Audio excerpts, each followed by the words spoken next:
네, 오늘 우리에게 주신 하나님의 말씀은 출애굽기 20장 14절의 말씀입니다.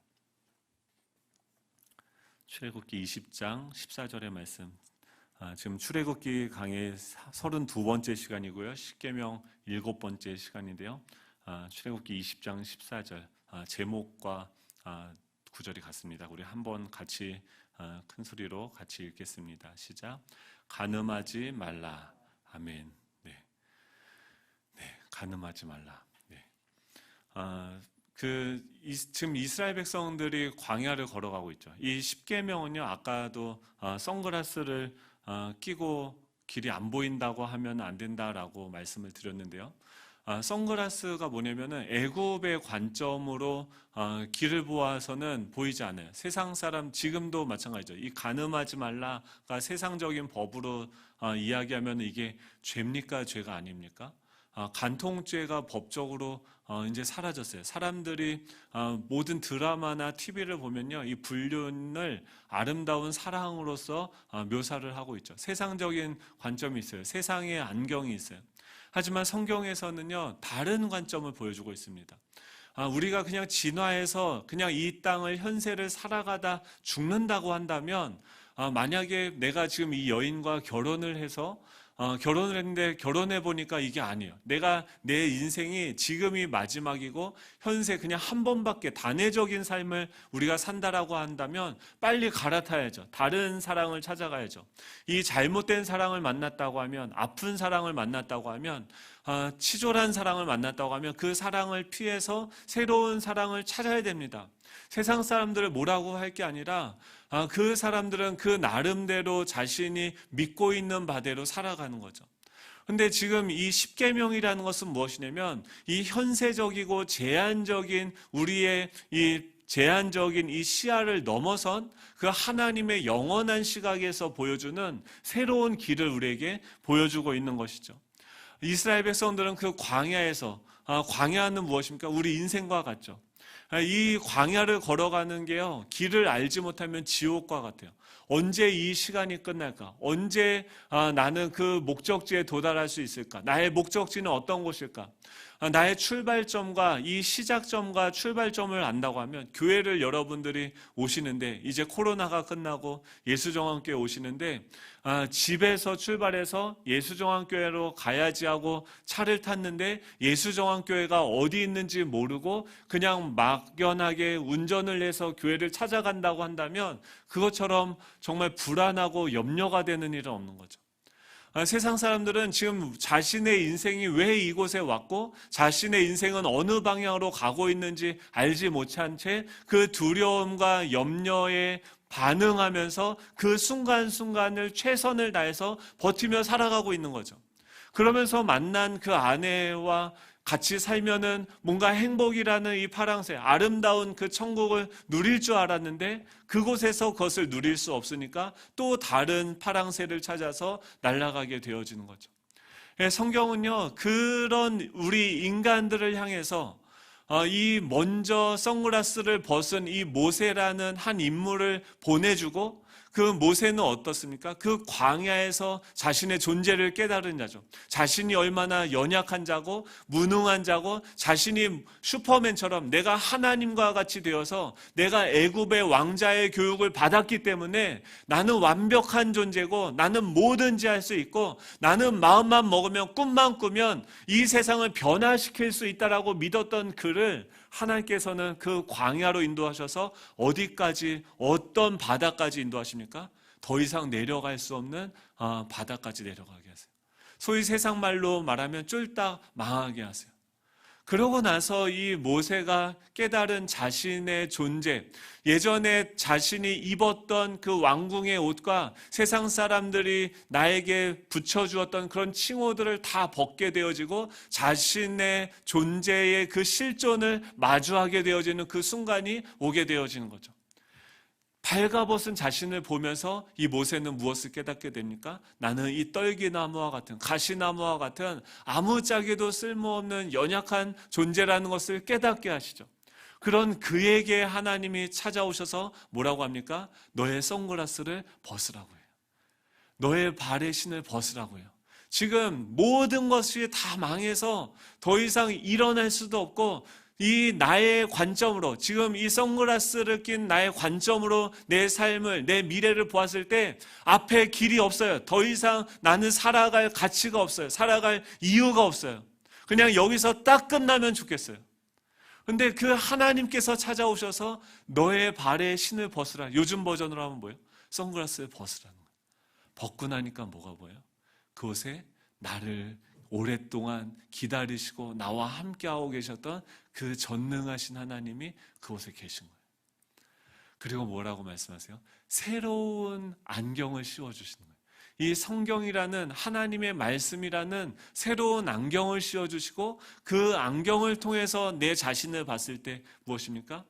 여전히 연약한 존재고 부족한 존재지만 하나님은 그렇게 얘기하죠. 너는 내 작품이고 이 세상은 다 내가 너희를 위해서 만들었고, 내가 만든 이 세상은 너무나도 아름답고 보기 좋았고, 그 중에 특별하게 너희들은 내가 혼자 보기에 너무나도 아까울 정도로 심히 아름다운 존재로 내가 너희를 창조했다라고 이야기합니다. 예전에는 그런 생각을 했어요. 예수님을 믿으면 더 완전해지고 완벽해지고 하나님과 같이 되는 줄 알았어요. 근데 선악과를 따먹으니까 사람들이 오히려 그렇게 되죠. 미친 그 완벽주의를 추구하게 되죠. 자기 혼자 하나님의 형상을 이루고 자기가 하나님과 같이 되려고 해요. 근데 하나님이 만든 세상은요, 그런 세상이 아니죠. 지금 그 모세를 통해서 이스라엘 백성들을 부르시고 자신의 형상을 담을 그 그릇으로서 이스라엘 백성들을 인도해 가는데, 200만 명이나 되는 그 사람들이 맨날 뭐 하고 있어요? 싸우고 치고 받고, 그러면서도 어떻게 해요? 떠나갈 수도 없고 지지리도 그냥 한 운명 공동체예요. 이걸 뭐라고 얘기합니까? 가족이라고 하죠. 가족은요, 헤어지는 게 없어요. 마음에 안 들어도 싸워도 그 다음날 되면 또 봐야 되는 게 뭐예요? 가족이에요. 근데 그 연약하고 아픈 존재를 위해서 나는 책임을 져야 되고, 그 인간을 위해서 또 오늘 나가서 상사에게 욕을 먹으며 또 직장에서 그 경쟁에 내몰리면서 나는 나의 삶을 또 꾸역꾸역 살아가야 되는 게 뭡니까? 가족이죠. 하나님이 우리를 어떤 곳으로 인도하셨어요? 그 광야로 인도하신 거예요. 나의 삶이라는 그 광야를 경험하도록 그곳으로 보내셨어요. 그곳에서 여전히 어떻습니까? 지금 40대가 되니까, 40대 중반이 되니까 다른 세계가 있더라고요. 50대가 되면 또 다른 세계가 펼쳐지겠죠. 60대는 어떠했을까요? 또 다른 세계가 펼쳐지겠죠. 40대 중반 되니까 저는 목회자지 않습니까? 부목사를 하는 친구들은요, 담임 목회자로 이제 청빙이 되어지지 않으면 부목사로는 더 일을 할 수 있는 시간들이 많지 않아요. 그럼 뭐 하냐면 기술을 배우던가 대리운전을 하던가 다른 직업들, 직장들을 찾아 헤맵니다. 많은 친구들이, 몇몇의 친구들이 벌써 택배를 하고 있어요. 그러면서 그곳에서 자신이 그 택배 기사 일을 같이 하는 그분들과 어떻게 교제하고 있고 그분들에게 어떻게 복음을 전하고 있는지를 저희들 함께 나눠서 이야기해요. 근데 예전에는 어떻게 하나님이 목회자로 부르셨는데 어떻게 저런 곳에 내보내시는가? 라는 생각이 들었어요. 근데 그건 뭐예요? 애굽이라는 안경의 관점으로 보는 거죠. 우리는 벌써 이 성공과 이 사회의 어떤 계층의 어떤 그 피라미드식 그 구조라는 그 관점으로서 사람을 보고 평가하는데 너무나도 익숙한 거죠. 근데 하나님은 어떻게 하세요? 그것을 다 벗기시고 광야라는 그곳에서 각자의 삶이 얼마나 소중하고 그 각자의 삶에서 경험하는 그 타인을 위해서 자신이 짊어지는 그 짐의 무게, 희생의 그 아픔, 자신의 살아가는 인생의 그 힘듦이 얼마나 가치 있는 것인지를 이 광야를 통해서 배우게 하시는 거죠. 그리고 그 광야에서 우리가 나아가야 될 그 방향들을 표지판으로서 이 십계명을 통해서 가르쳐 주시는 거예요. 예, 이 십계명으로, 이 하나님의 말씀으로 우리의 삶을 볼 때 우리가 보기에 망해 보이고 실패한 것 같고 더 이상 미래가 없어 보이는 그 인생도 하나님의 숨겨진 그 의미와 정말 존귀한 보배로운 그 하나님의 보물들이 보여지게 되어지는 줄로 믿습니다. 이 질그릇과 같이 연약한 우리에게 담겨져 있는 그 보배를 이 말씀은 보게 하는 거죠. 그것이 무엇입니까? 이스라엘 백성들의 광야 세월이에요. 마침내 그들은 어디로 가게 됩니까? 이 가나안 땅으로 가게 되고, 우리는 이 땅이 전부가 아니죠. 지금 이 땅에서 우리는 어떻게 해요? 이 교회라는 이 모판에 심겨진 그 종자씨와 같죠. 이것이 어느 정도 자라게 되어졌을 때 하나님의 나라가 완성이 되어질 거예요. 지금 하나님은 뭐 하세요? 그 하나님의 나라를 영원히 다스리며 살아가게 할 자신의 백성들을 창조하시고 자라가게 하시는 일을 하고 계세요. 지금 이 땅이 전부가 아니라, 이 땅이 끝이 아니라, 이 땅은 나그네 길인 거죠. 이 땅은 과정인 것이죠. 이 광야는요, 지나가는 거예요. 이 광야 학교를 통해서 우리가 배워야 되는 것들이 있어요. 인간이 어떤 건지 배워야 돼요. 하나님이 어떤 존재인지를 배워야 돼요. 사랑이 뭔지를 배워야 돼요. 수많은 인간됨의 그 조건들을 우리가 배워가고 인간이 되어지는 곳이 어디입니까? 광야예요. 광야에서 우리는요, 완벽한, 홀로 지내면서도 하나님과 같이 모든 것을 할 수 있는 완벽한 존재로 지어져 가지 않습니다. 우리는요, 광야에서 정말 여전히 연약하고 여전히 부족한 존재임에도 불구하고 우리가 되었을 때, 그 공동체, 예수 그리스도의 몸이 되어졌을 때 그 공동체를 통해서 완전하신 하나님을 보여주는 그런 교회가 되어지는 줄로 믿습니다. 우리는요, 이 광야를 걸어가고 있는 거죠. 그때 이 십계명은요, 표지판과 같아요. 십계명은요, 안경과 같아요. 표지판은 길을 가르쳐 주고요, 이 안경을 써야 돼요. 하나님의 안경을 써야지 또렷하게 보이고 그 표지판이 보여요. 내가 내 인생이 어디로 향해서 가고 있는지, 왜 이 코로나가 지금 우리에게 주어졌는지, 왜 나의 삶에 그런 사건들이 오게 되어지는지, 이 하나님의 말씀이라는 이 안경을 써야지 또렷이 보여지고 해석이 되어지고 그 가운데 나아갈 길이 보여지게 되는 거죠. 이 안경을 쓰고 함께 하나님의 길을 걸어가는 우리 예수 정황교회 되기를 축복합니다. 이 7계명은요, 간음하지 말라라는 거예요. 유대 전승에 보면은 이 모세가 시내 산 위로 올라간 지 40일이 지나도록 아무런 소식이 없게 되어지자 이스라엘 백성들이 그 산 꼭대기에서 무슨 일이 있는지 매우 궁금해했습니다. 그러다가 눈이 빠질 뻔했어요. 눈이 빠지게 모세를 기다리고 했는데 40일이 되던 날 그 모세가 그 산에서 내려왔어요. 그러면서 이야기하는 거예요. 내가 너희들에게 전해줄 소식이 두 가지가 있는데, 하나는 기쁜 소식과 하나는 나쁜 소식이다 라고 했을 때, 너희들은 어떤 소식을 듣기를 원하는가 라고 물어봤어요. 그랬더니 여러분은 기쁜 소식을 먼저 듣기 원하십니까? 나쁜 소식을 먼저 듣기를 원하십니까? 이스라엘 백성들은 기쁜 소식을 먼저 듣기를 원했어요. 그러자 모세가 그렇게 대답했습니다. 내가 올라가서 보니까 하나님이 지키라는 계명이 수십 수백 가지가 아니고 겨우 10가지밖에 되지 않더라. 사람들이 너무 기뻐했어요. 근데 나쁜 소식은 무엇입니까? 라고 했을 때 이 모세가 그런 얘기를 합니다.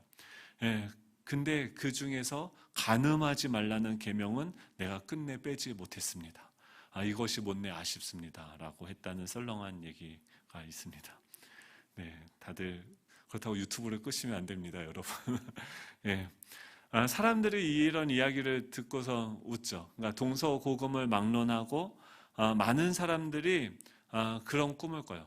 지금 결혼한 남편, 결혼한 아내 외에 나의 그 백마탄 왕자를, 또 백마탄 공주를 우리는 그리는 그런 불륜의 꿈을 꾸게 되어지는 거죠. 간음은요, 그냥 특정한 어떤 나쁜 사람에게만 일어나는 것이 아니라 인류의 보편적인 현상임을 보여주고 있습니다. 세상은요, 이 간음을 죄라고도 하지 않아요. 우리가 살아가고 있는 이 시대는 지금 이 간음을 아름다운 사랑으로 묘사하고 있는 시대를 우리가 살아가고 있습니다. 그런 세상 속에서, 그런 사회 속에서 내 주변에 있는 모든 사람들은 다 그것을 너무나도 당연한 것으로 생각하는 그 세상 속에서 이 간음하지 말라는 이 계명은요, 우리에게 굉장히 쉽지 않은 그 말씀인 것 같습니다.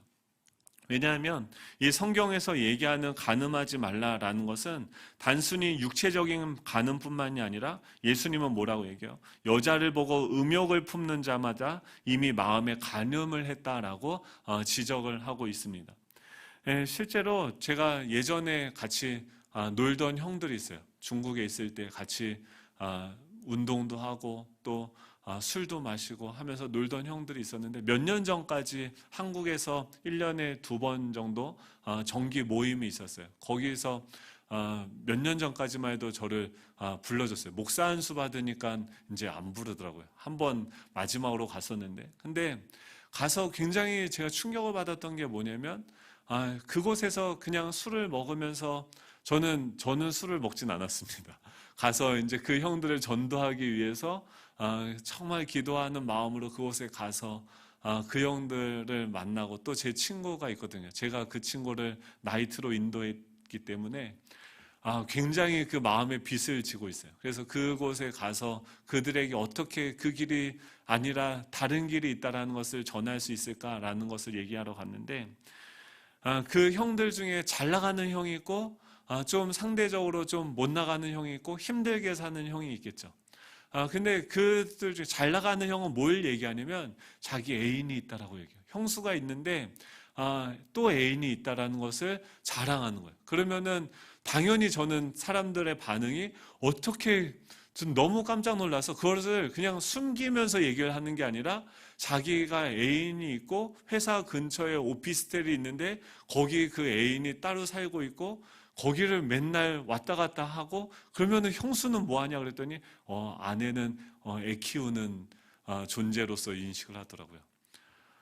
너무 충격을 받았어요. 근데 더 충격을 받은 건 뭐냐면 그곳에 모인 형들이 다들 그 형을 부러워했다는 거예요. 예. 여러분들도 충격을 받으신 거죠. 예. 그런 불륜이 일상이 되어진 그 세상 속에서 육체적인 순결도 지키기가 어렵고 또 그 정말 마음을 지키기란 정말 쉽지 않은 것이죠. 그런데 하나님께서는 이 간음하지 말라라고 이야기하고 있고 이것을 정말 중요한 계명으로서 우리에게 명령하고 있다라는 것이죠. 그렇다고 하면 이 간음이 무엇일까요? 이 7계명 역시도 목적어가 없이 그냥 간음하지 말라라고 이야기합니다. 목적어가 나올 경우에 이 간음하지 말라라고 하는 것을 보면은 레위기 20장 10절에 보면 그렇게 이야기합니다. 누구든지 남의 아내와 간음하는 자, 곧 그의 이웃의 아내와 간음하는 자는 그 간부와 음부를 반드시 죽일지니라라고 이야기를 하고 있어요. 간음하지 말라라고 이야기하는데 지금 이 오경의 문맥에서 간음의 핵심 개념은 무엇이냐면 남의 아내와 간음하는 자, 곧 그 이웃의 아내와 간음하는 자는 간부와 음부를 반드시 죽일지니라. 계속해서 반복되어지는 그 대상이 뭐냐면 10계명과 이 오경에서의 간음은 남의 아내나 이웃의 아내와 성적인 관계를 맺는 것을 가르치고 있습니다. 따라서 이 10계명과 오경에서의 간음은 뭘 전제로 하고 있냐면 이 결혼이라는 것을 전제로 하고 있고 그 결혼한 남의 아내, 그의 이웃의 아내와 간음해서는 안 된다라고 성적인 관계를 맺어서는 안 된다라고 이야기를 하고 있습니다. 왜냐하면은 그 시대적인 특징이 있는 것이죠. 뭐냐면 그 당시는 일부 다처제였기 때문에 남자는 여러 명의 첩을 가질 수 있었습니다. 또 여러 명의 아내를 가질 수 있는 사회였었죠. 그렇기 때문에 결혼하지 않은 처녀와 성적인 관계를 맺는 것, 또 여자 노예들과 성적인 관계를 맺는 것들이 허용되어지는 그런 사회였었습니다. 그리고 그들은 안에 그런 처녀들과 성적인 관계를 맺었을 때는 어떻게 합니까? 그 안에 그 여인을 아내라 첩으로 삼을 수 있었기 때문에 그것을 허용했었고, 신부값으로 은 50세겔을 배상하고 아내로 삼고 평생 버리지 않으면 조금도 문제가 되지 않았다라고 하는 것이죠. 왜냐하면 그 당시 이스라엘 사회는 문화적으로 일부 다처제의 사회였었기 때문에 지금 이 십계명에서 간음하지 말라라고 이야기하는 것은 한 남자가 이웃의 아내, 이미 결혼을 해서 누군가의 아내로 살아가고 있는 그 여인과 성관계를 맺는 것을 지금 하지 말라라고 금하고 있다라고 하는 것이죠. 그렇기 때문에 이 7계명은, 간음하지 말라라고 하는 계명은 이 성과 관련된 모든 죄를 규제하기 위해서 있는 계명이 아니라, 지금 이 이웃의 아내를 범함으로 말미암아서 이웃의 결혼이 깨어지는 것을 막고 이웃의 자유와 권리를 보호하기 위해서 하나님께서 주신 명령이라는 거예요. 다시 말해서 이웃의 아내를 범하는 것은 이웃의 결혼을 망가뜨리고 그 가정을 풍지박산 내어지는 것이기 때문에 이 간음을 금지했다는 거죠. 우리는 어떻게 생각합니까?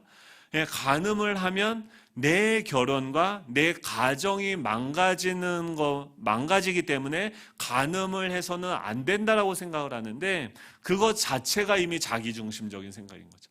그러니까 이스라엘 백성들이 그 광야에서 살을 부딪히고 여러 공동체로 살아가고 있는 그들 가운데 하나님이 보시기에 어떠한 질서가 필요했고, 어떤 하나님께서 얘기하시는 그 울타리, 보이지 않지만 너무나도 분명하게 필요한 그 울타리가 필요했다는 거죠.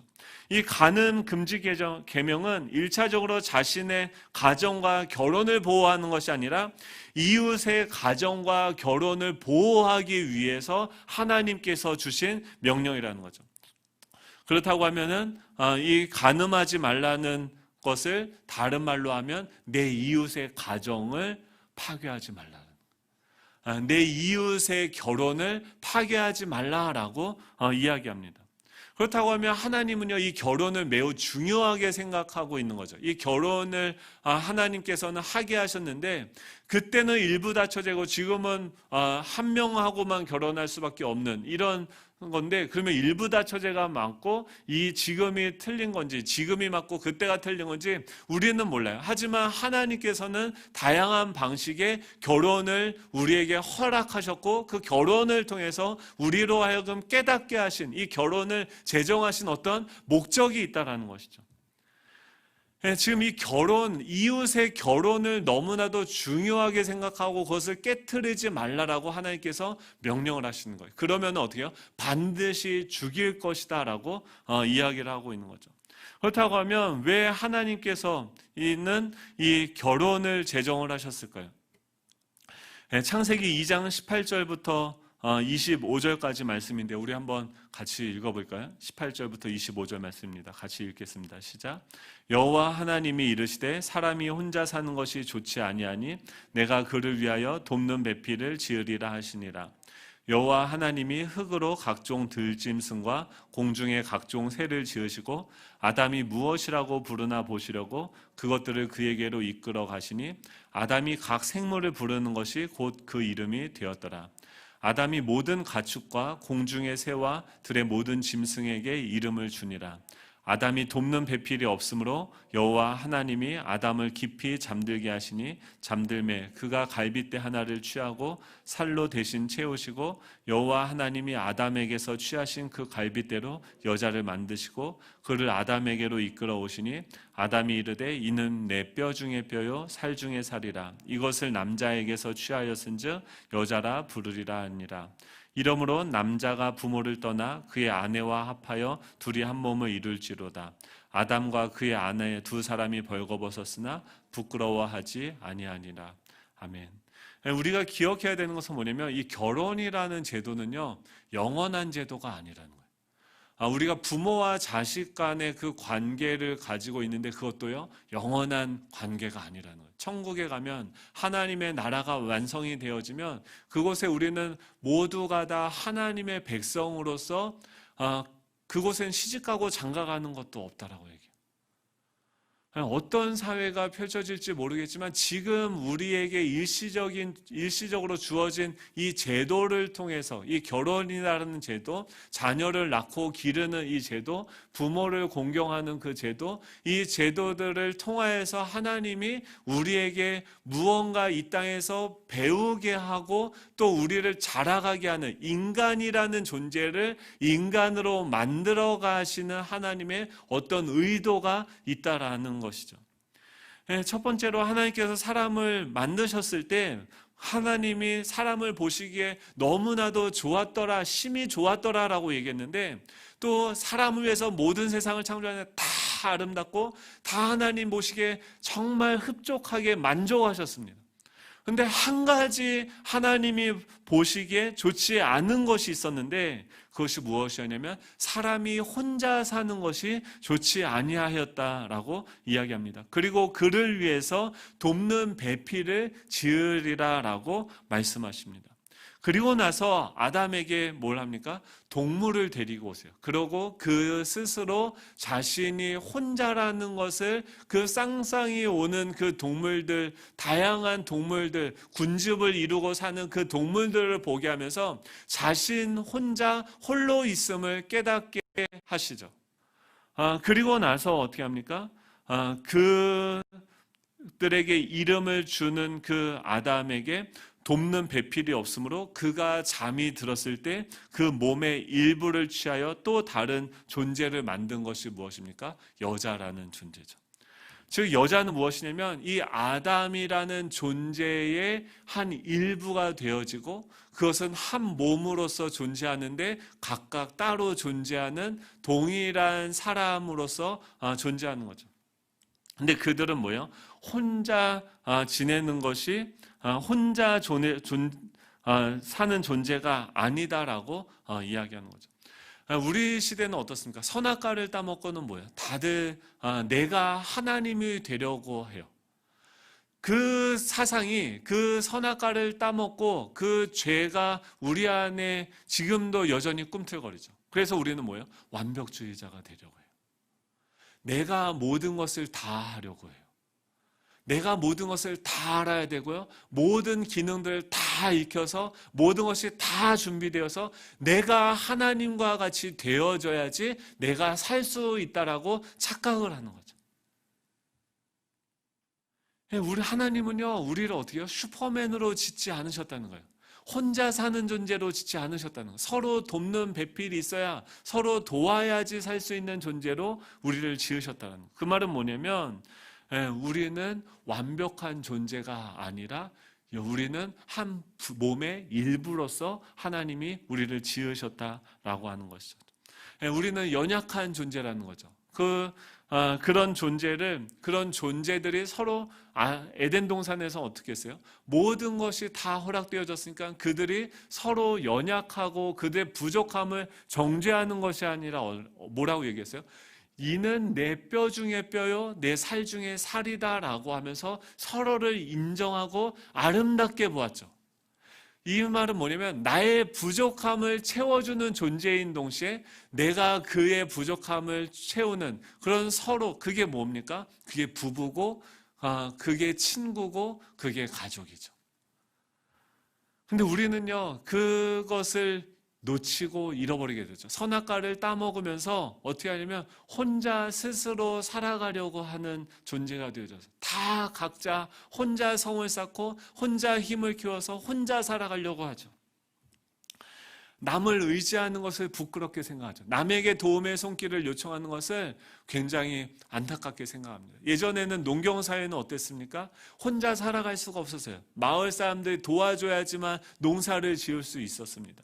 문명이 발달하면서 모든 것이 기계가 모든 것을 대체하니까 어떻게 해요? 지금 모든 것을 혼자만 있어도 기계만 있으면 하면 되죠. 돈만 있으면 되는 거죠. 돈을 사랑하게 되죠. 사람들을 사랑하고 그들의 연약함을 서로 돕고 그들의 연약한 부분들을 채우고 의지하는 것이 아니라 어떻게 해요? 그들을 내 발 아래 두고 그들을 다스리고 이용하는 그런 시대가 되어졌죠.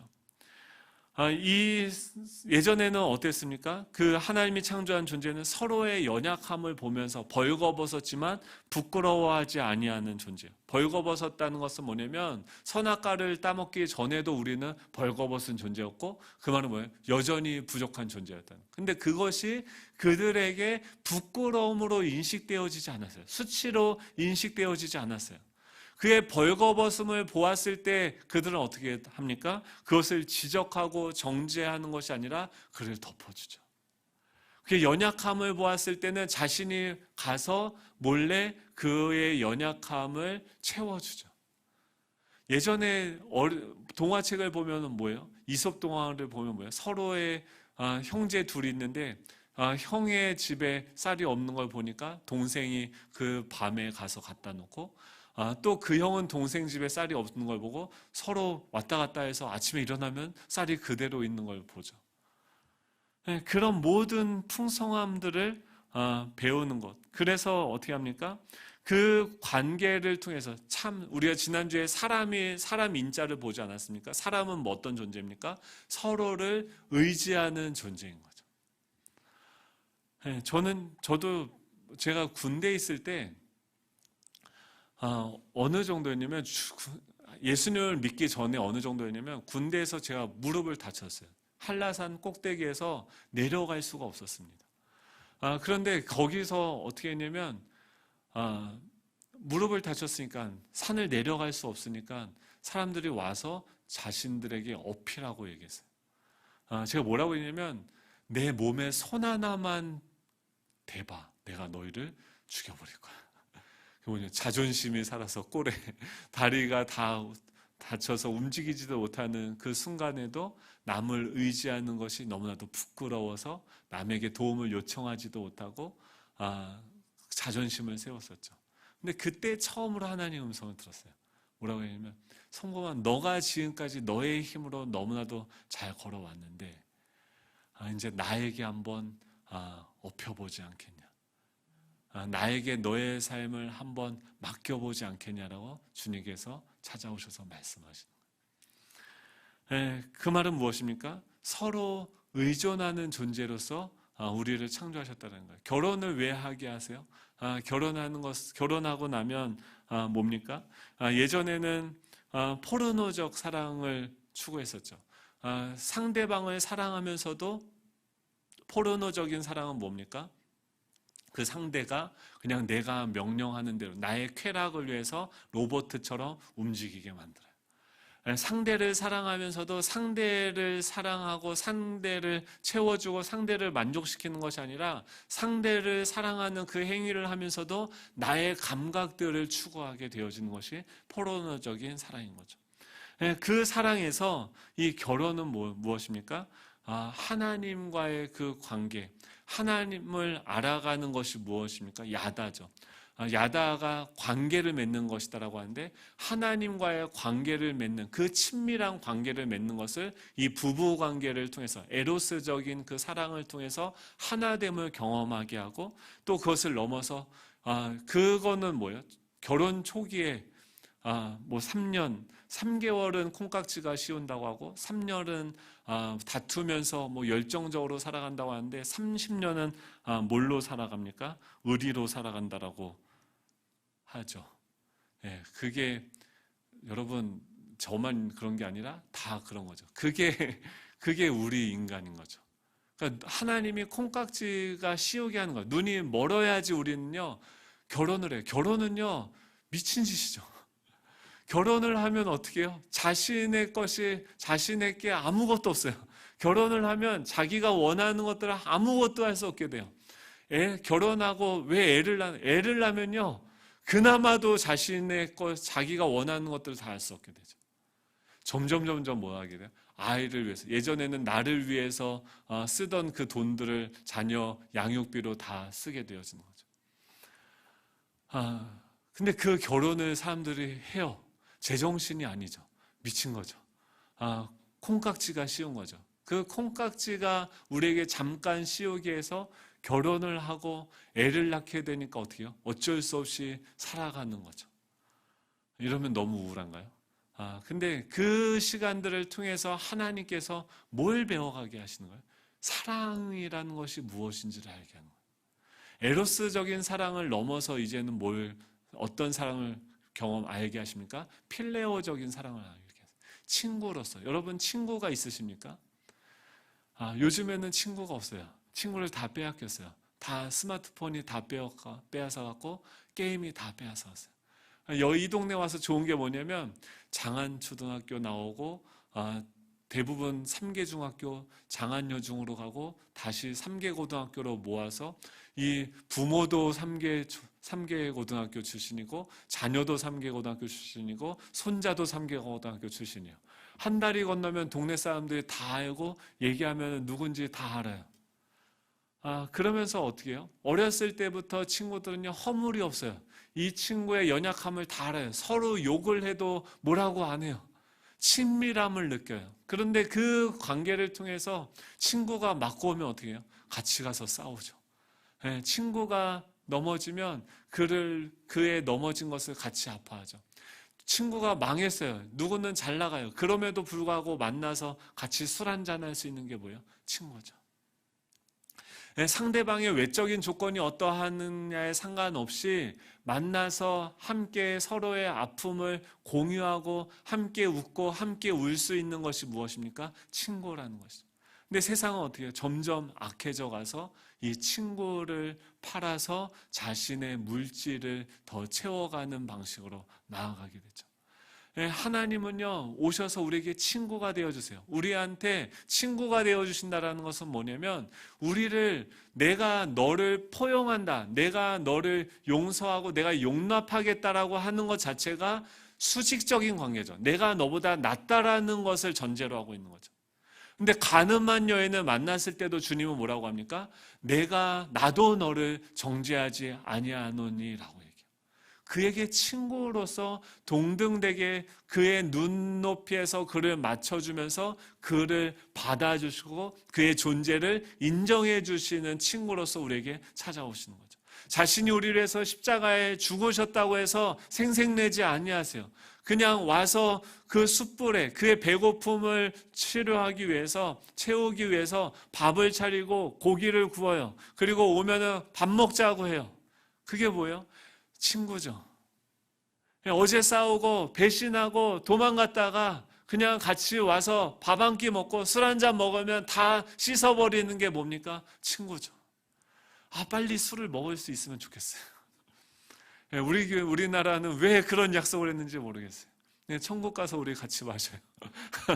근데 그게 나쁜 게 아니라 같이 모여서 정말 서로의 허물을 용납하고 또 이 세상을 살아가는 게 어떻습니까? 이 광야에 우리가 내팽개졌어요. 그 어둠 가운데 우리가 살아가고 있는 거예요. 직장 다니면서 남자들은 어떻게 됩니까? 제가 왜 철이 들었냐면요. 저희 아버지가 제 나이 때쯤이었을 것 같아요. 근데 제가 중국에서 고등학교 때 무면허 운전을 했어요. 나쁜 놈이죠. 제가 막 나갔어요. 그러다가 그러니까 중국의 어떤 특수한 상황이 있어요. 그러니까 시골이고 뭐 아무튼 그렇기 때문에 차가 없으면 생활을 할 수 없는데 그래서 어쩔 수 없이 면허가 없이 운전을 하고 다녔어요. 근데 어느 날 제가 운전을 하다가 공항에서 걸렸어요. 경찰한테. 그리고 나서 그때까지만 해도 경찰한테 걸리면은 이 100원짜리, 그러니까 중국 돈으로 지금 한국 돈으로 하면 한 10만 원 정도 되는 거예요. 그거를 주면은 대부분 다 넘어가요. 근데 공항에 있는 경찰들, 공안이라고 하죠. 공안은 넘어가질 않아요. 근데 그 공안한테 걸려서 제가 이제 잡혀가야 되죠. 구류 보통 10일이더라고요. 몰랐어요. 그렇게 전 잡힐 거라고 생각 안 했었고, 아버지의 지위와 그 물질을 통해서 나는 그냥 다 모든 게 프리패스 되는 줄 알았어요. 근데 공항에서 걸리니까 그게 다 안 되는 거예요. 근데 저희 아버지가 그 공안에게 찾아가셔서 뭘 하는 거 봤냐면 공안한테 비시더라고요. 와, 제가 그거를 멀리서 봤어요. 공안을 뒤로 데리고 가셔서 전 돈을 주거나 뭔가 할 줄 알았는데 공안한테 비시더라고요. 40대의 인생으로 살아간다는 것은 뭐냐면 자녀의 그 허물까지도 자녀의 허물을 위해서도 자신의 모든 것을 다 버리고 자존심, 회사에서 그 상사의 그 주변의 그 시기와 질투 속에서도 자신의 그 무능력함을 조롱하는 그 모든 소리와도 맞서 싸우며 꿋꿋하게 가족을 위해서 하루 일당을 받고 그 자리로 나아갈 수 있는 용기를 얻는 게 무엇입니까? 그게 가족됨인 거죠. 그게 사랑인 거죠. 그게 친구 된 것이고, 그러면서도 뭐예요? 집에 와서는 저에게 한 번도 내가 너를 위해서 무엇을 했는지 생색내지 않는 거죠. 그게 뭐예요? 이 필레오의 사랑이에요. 친구의 사랑이에요. 그것을 넘어서 또 뭘 깨달아야 됩니까? 아가페의 사랑을 알게 하는 거예요. 사랑의 종류가 다양해요. 하나님의 사랑은 어떻습니까? 그 필레오의 사랑을 하기 위해서 우리가 어떻게 해야 됩니까? 그 하나님의 사랑을 알아가야 되는 거죠. 이 호세아서를 보면 요즘 저희들이 열왕기하 보면서 북이스라엘이 멸망하고 남유다가 멸망하는 것을 보고 있지 않습니까? 근데 그 시대에 북이스라엘 보셨죠? 얼마나 맨날 산당을 올라가요. 또 우상을 저질러요. 그래서 뭐 이방인의 가증한 인을 따라서 행한다라고 얘기해요. 근데 그들에게 하나님께서 뭘 보내면 호세아를 보내요. 그러면서 호세아한테 뭐라고 했냐면 북이스라엘의 반역과 그들의 우상 숭배, 그들의 배신, 다른 신들을 섬기는 거예요. 바람이 난 거야. 간음을 하고 있는 거야. 자신이 똑똑히 보고 있는 그 눈앞에서 다른 신을 섬기고 있는 거예요. 근데 그 호세아에게 뭐라고 얘기하면 가서 부정한 여인인 그 고멜과 가서 결혼을 하라고 하나님이 그 행위 언약, 행위 예언이라고 하는 건데 그 행위 예언을 하게 하시는 거죠. 그의 결혼이라는 그 사건을 통해서 이스라엘 백성들에게 뭔가 이야기하고 싶으신 거죠. 그 부정한 여인 고멜과 결혼을 해서 이 호세아는 세 자녀를 낳습니다. 그리고 그 세 자녀에게 이름을 짓는데 그 당시 상황을 그대로 보여주는 의미를 담아서 그 이름을 짓게 하십니다. 첫째는 뭐냐면 이스르엘이에요. 하나님이 흩어 뿌리신다라는 뜻입니다. 실제로 그 이스라엘 백성들은 하나님의 심판을 받아서 앗수르에게 멸망을 당하고 포로로 잡혀가 흩어지게 되죠. 그 이름을 짓는 거예요. 이스르엘, 너네들은 마땅히 흩어져야 되는 존재야, 심판받아야 되는 존재야 라고 이스라엘 심판받아 그의 이름을 부를 때마다 그 명령이 생각이 나는 거예요. 우리의 존재가 생각이 나게 되어지는 거예요. 두 번째 아이 이름은 로루하마예요. 긍휼히 여김을 받지 못하는 자라는 이름으로 그 자녀의 둘째 이름을 짓습니다. 셋째 이름은 로암미, 내 백성이 아니다라는 뜻으로 그의 이름을 짓습니다. 거기서 로루하마, 로암미에서 로가 뭐냐면 히브리어로 낫이요, 아니다라는 뜻인데, 이 하나님은요 그 호세아에게 그 세 아이의 이름을 바꾸라고 명령을 하십니다.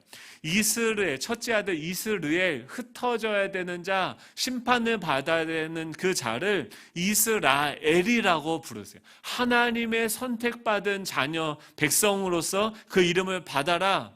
흩어져야 되는데, 심판받아야 되는데 그 북이스라엘 끝까지 가증한 일을 행하고 또 넘어지고 또 죄를 짓고, 일으켜주면 용서해주면 또 죄를 짓고 계속해서 죄덩어리밖에 없는 그 인생인데, 그 인생을 이름을 바꿔주라고 해요. 하나님의 백성으로 이름을 바꾸라고 하세요. 둘째 이름은 로루하마예요. 로루하마를 루하마로 바꾸래요. 긍휼히 여김을 받지 못하던 자에게서 긍휼히 여김을 받는 자로 이름을 바꾸라. 내가 그 아들을, 내가 그 북이스라엘을 내가 긍휼히 여긴다라고 하나님께서 말씀하십니다. 마지막에 로암미는 암미로 바꾸라고 얘기해요. 내 백성이 아니하였던 자에서 내 백성이라는 이름으로 그 이름들을 바꾸게 되어지죠. 그 북이스라엘의 수도였던 그 사마리아로 가셔서 주님이 뭐라고 하세요? 사마리아의 여인을 찾아서. 그 여인은 뭐예요? 가늠한 여인이에요. 자신을 사랑을 찾아서, 자신의 존재의 뿌리를 찾아서 이 남자와 결혼하면 이 남자가 나를 책임져주고 내가 행복할 줄 알았는데 그 남자가 아니었어요. 그래서 또 다른 사랑을 찾아요. 우리는요, 이 사랑에 이 간음한다라는 것은 이 물리적인, 이 육체적인 간음을 행하지 않는다 할지라도 그게 끝이 아니에요. 우리는 그 간음의 대상을 바꿔요.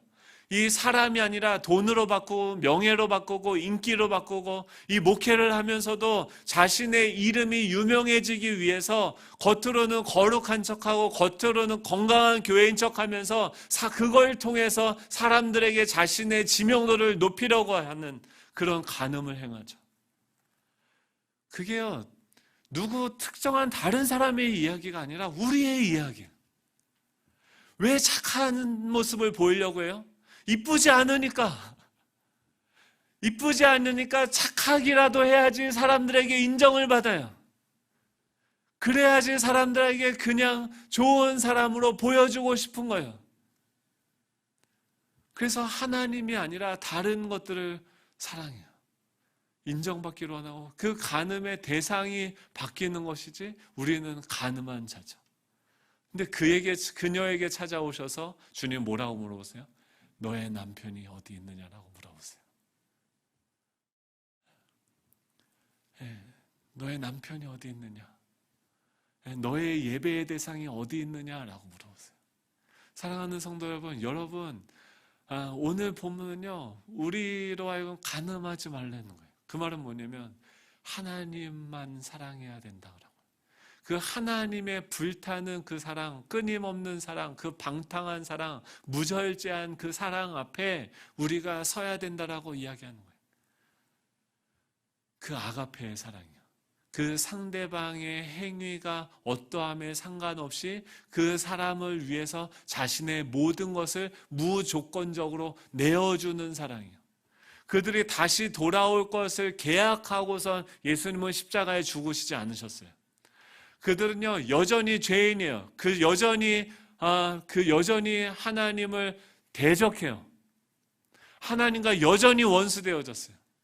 근데 그때 하나님은 어떻게 해요? 자신의 아들을 십자가에 내어주시고 우리를 사랑하시기로 확정하시고 우리의 반응과 상관없이 하나님은 그 사랑을 이루어 가시고 그 사랑을 행하세요. 이게 뭐예요? 아가페의 사랑이에요. 그 사랑으로 하나님이 우리를 사랑하세요. 그러니까 이 결혼 관계를 우리로 하여금 지키게 한다라는 것은 뭐냐면 그의 연약함과 그의 넘어짐과 그의 부족함을 보게 되어졌을 때 그럼에도 불구하고 그를 사랑하는 그 하나님의 사랑을 우리의 마음에 담아 우리의 몸에 담아서 통로로 내어보는 것을 경험하라는 거예요. 그래서 주님이 얘기하는 거죠. 야, 너 그때 나한테 막 손가락질할 때 내가 이렇게 널 사랑했어. 그 사랑의 관계로 주님이 우리를 초대하시는 거예요.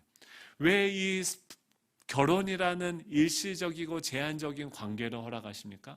왜 부모와 자식 간의 관계를 허락하십니까? 왜 자녀를, 너도 그러죠. 맨날 그러죠. 너도 너 같은 자식 낳기를 축복한다라고 주님 부모님들 얘기하시죠. 자녀를 사랑하는 것을 통해서 부모가 됨이 어떤 건지를 우리는 배우는 거죠. 네, 어떻게 하면 우리는 간음하지 않을 수 있을까요? 이 우리의 마음을 지켜야 돼요. 그러니까 이 간음이 왜 무서우냐면 이 간음은 하나님의 나라, 지금 우리에게 하나님이 간음하지 말라는 그 명령을 통해서 우리에게 뭘 가르쳐주고 싶은 거예요? 그 이웃의 아내를 범하지 않음으로써, 그 이웃의 가정을 지켜줌으로써 이 결혼의 소중함, 이 신성함을 지키는 것에 내 자신을 내어줌을 통해서 사랑이 무엇인지를 우리로 하여금 배우게 하는 그 하나님의 무한하신 아가페적인 사랑, 그 필레오적인 사랑, 그 에로서적인 그 사랑으로 우리를 초대하시는데, 그 모든 그 하나님 나라의 풍성함, 그것을 지금 우리가 배워가는 거죠. 그리고 하나님의 나라가 완성이 되면 그 사랑으로, 그 신뢰로 우리는 살아가게 되어지겠죠. 그 땅은 결핍이 없으니까 그들의 서로의 연약함을 보면서도 여전히 그들을 있는 모습 그대로 신뢰하고 사랑하며 살아가겠죠. 그 미래가 우리를 향해서 지금 다가오고 있는데, 이 간음하는 것은 이 한 번의 실수로 우리의 그 영원한 엄청난 그 보물들을 한 번에 날려보낼 수 있는 거예요. 어떻게요? 남의 가정을 파괴함으로써, 우리 가정을 파괴함으로써 그 사회를 좀먹게 하고 사회를 완전히 파괴시키는 거죠. 어떻게 하면 이 간음을 하지 않을 수 있습니까? 제가 계속 간음하지 말라고 하는데 뭐에 대해서 얘기했어요? 결혼의 소중함에 대해서 얘기했어요. 어두움 가운데 우리는 뭘 하냐면, 어두움을 간음하지 말아야지, 간음하지 말아야지, 간음하지 말아야지, 내가 저 아내를, 저 이웃의 아내를 사랑하지 말아야지, 사랑하지 말아야지, 사랑하지 말아야지 하다 사랑에 빠지는 거죠. 어두움 가운데 어둠을 쫓아내려고 하지 마시고, 어둠에 집중하지 마시고, 어두움 가운데 빛을 붙잡아야 되는 거예요. 첫 번째는요, 마음을 지켜야 돼요. 눈으로 들어와요. 예수님이 뭐라고 하냐면, 만일 내 오른 눈이 너로 실족하게 하거든 빼내버리고, 눈알을 빼버리라는 거예요. 왜냐하면 그것이 더 유익하다는 거예요. 그 풍성한 나라를 빼앗기는 것보다 눈알 빼앗기는 거 아프겠죠. 근데 그게 더 유익하다는 거예요. 바로 너의 그 마음, 눈은 뭡니까? 우리 마음으로 세상이 들어오는 통로인데, 그 세상을 닫아버리라는 거예요. 안경을 벗어버리라는 거예요. 그 말은 뭐예요? 눈알을 빼버리라는 것은 즉각적으로 분별하고 반응하라는 거죠. 그런 생각들이 너희들에게 올 때, 루터가 그랬어요.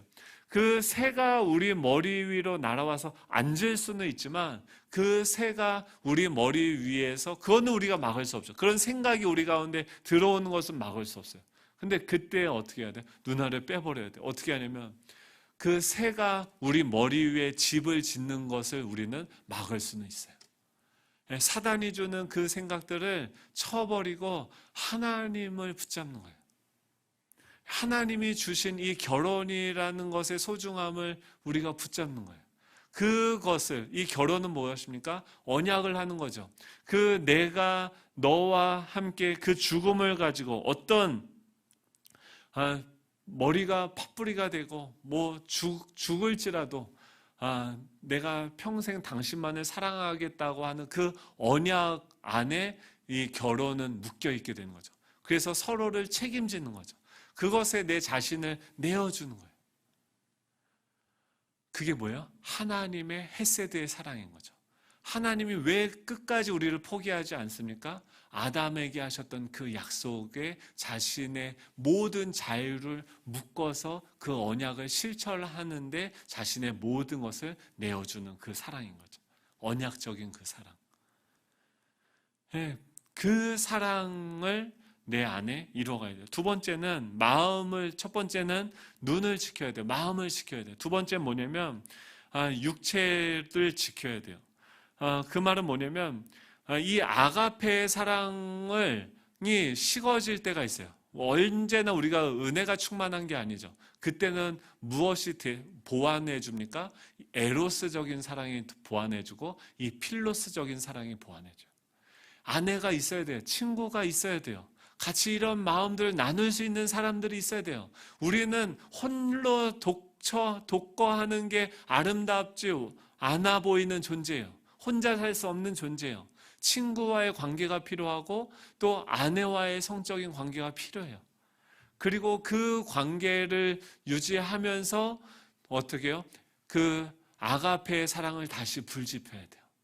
이 아가페의 사랑이 불타오를 때 이 에로스적인 사랑을 다시 불을 지펴야 돼요. 이 필로스의 사랑을 다시 불지펴야 돼요. 이 세 개의 이 사랑은요, 상호 보완적인 거예요. 예, 지금 각방 쓰신다고 하면 다시 합치시기 바랍니다. 예, 나 혼자 옆에 자는 거, 코 고는 거 시끄럽다고 떨어져서 자지 마시기 바라요. 예, 서로에게 부부된 의무를 다하십시오. 예, 서로를 섬겨주십시오. 마지막으로 세 번째는 무엇입니까? 나 영혼을 지켜야 됩니다. 예, 영혼은 무엇이냐면 하나님의 사랑이요. 하나님의 사랑, 그 아가페적인 그 사랑 앞에 힘들 때, 연약할 때, 마음이 흔들릴 때 어떻게 해야 됩니까? 하나님 뭐요? 히브리서 4장 15절에 이렇게 얘기합니다. 우리에게 있는 대제사장은 우리의 연약함을 체휼하지 아니하는 자가 아니요 모든 일에 우리와 한결같이 시험을 받은 자로 돼 죄는 없으십니다. 우리가 마음이 흔들리죠. 그것을요 주님도 아세요. 주님도 육신을 입고 이 땅에 오셨어요. 그게 뭔지 아세요. 우리가 이 땅에서 자녀로서 또 아버지로서 또 누군가의 아내로서 남편으로서 이 땅의 인간으로서 산다는 것이, 이 불의한 세상을 살아가는 것이 얼마나 힘든지 주님은 아세요. 본인이 직접 다 경험해 보셨어요. 누구보다도 더 불우한 가정에서 태어났어요. 누구보다도 교육을 더 받지 못했어요. 누구보다도 더 사람들에게 조롱을 받았고 억울하게 사람들에 의해서 죽으셨어요. 아무런 죄가 없는데 예수님처럼 정말 불행한 인생이 어디 있습니까? 불행의 끝장을 맛보며 사셨던 분이에요. 그 주님이 우리가 경험하고 있는 그 아픔을 아세요. 그 우리 안에 있는 그 좌절과 포기하고 싶어하는 그 마음을 아세요. 그리고 오시는 거예요. 뭐라고 얘기했어요? 내가 너를 안다. 내가 너를 사랑한다.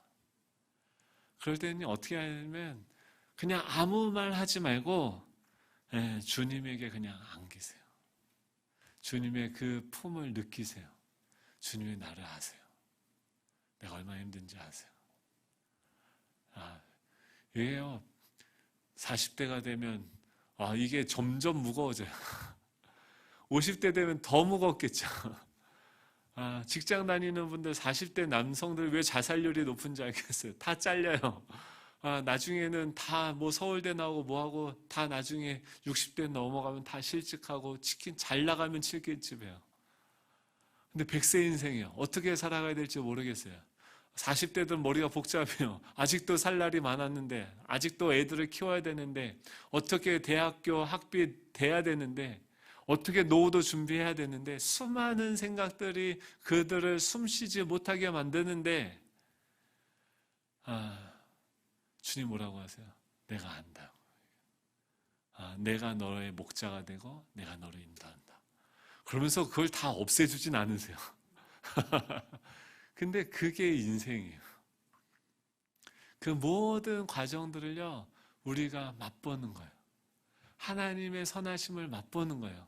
인간이 무엇인지를 맛보는 거예요. 망해도 괜찮아요.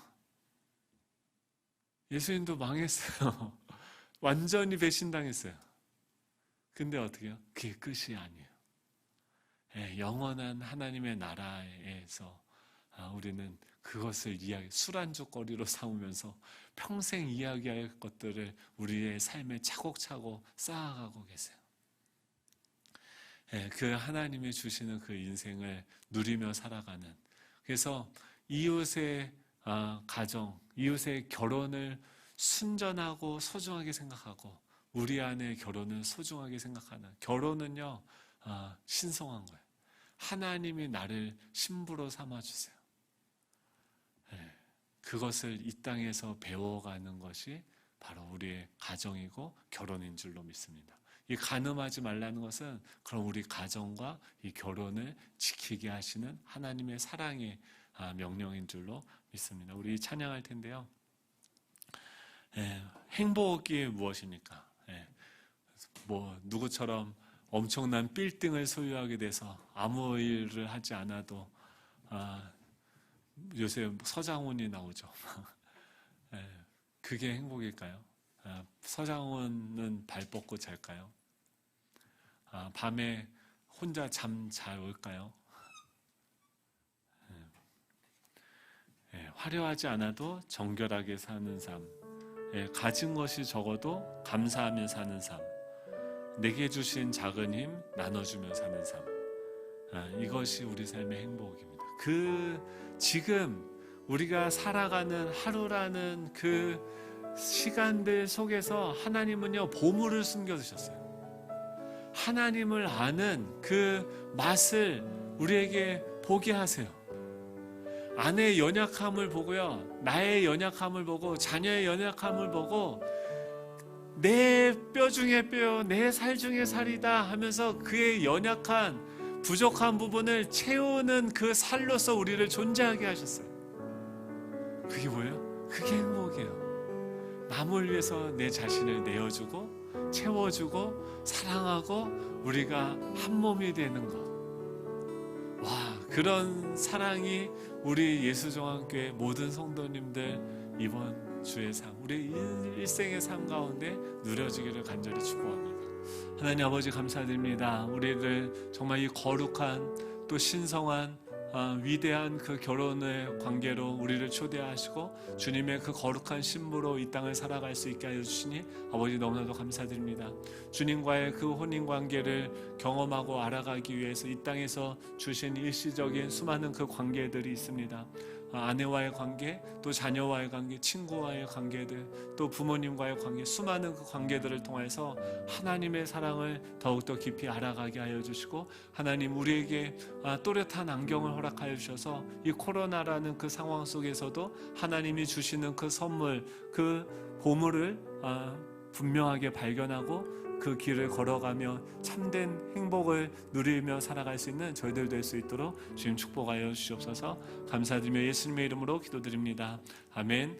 이제는 우리 주 예수 그리스도의 은혜와 하나님의 극진하신 사랑하심과 성령님의 내주하심, 교통하심, 충만케 하시는 역사가 이곳에서 이 어두운 세상 가운데 하나님의 거룩한 신부로 살아가기를 원하는 우리 예수 정원교회 모든 성도님들 머리 위에 이제로부터 영원토록 함께 하시기를 간절히 축원하옵나이다. 아멘.